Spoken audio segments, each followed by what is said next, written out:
कुर्बानी के जानवरों में भैंस या कट्टा जो है उसको अल्लाह के नबी सल्लल्लाहु अलैहि वसल्लम से सबूत नहीं है।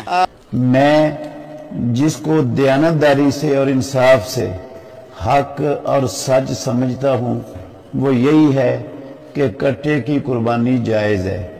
हमें उसकी कुर्बानी पे एतराद है, हमें उसके हलाल हराम होने पे एतराद नहीं है। अब बात समझ रहे हैं?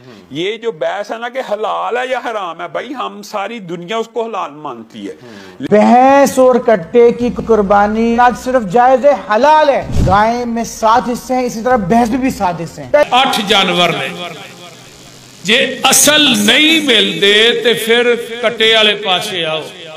जदों 8 है ने मौजूद ने मिलते ने फिर नवा कट्टा खोलन की लोड़ नहीं। क्या भैंस और कट्टे कुर्बानी जायज़ है? काश कोई इस साल कट्टा करदा ते मैनूं ओहदा गोश्त खवाउंदा ते मैं आंदा इस मर्दे मोहम्मद ने सही कुर्बानी की है। मैं तो तंग पै गया इन्हां मुर्गियां तो बकरियां तो देखिया इन्हां दा गोश्त जिहड़ा ना मेरी मुसीबत है।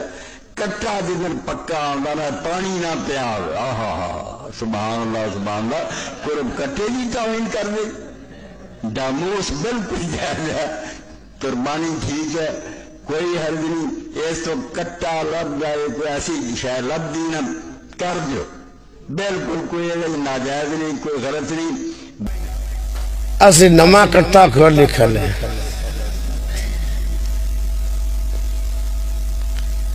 मज दा जिक्र कोई नहीं, ना कुरान च ना हदीस च। मौलाना हाफिज नईमुल हक साहब मुल्तानी हैं, उन्होंने एक किताब लिखी है, पूरी तहकीक की उन्होंने। ये किताब छपी है दारुल रहमा, एक मकतबा है जिसका सियालकोट के करीब एक शहर है, इलाका है जहाँ ये एयरपोर्ट भी समरियाल के पास वहाँ, तो वहाँ से ये किताब छपी। उसका मुकदमा भी जलालपुर के जो मुहद्दिस अभी हाल ही में गुजरे हैं मौलाना रफीक असरी रहमहुल्लाह, उन्होंने उसका मुकदमा भी लिखा। बड़ी तहकीकी किताब।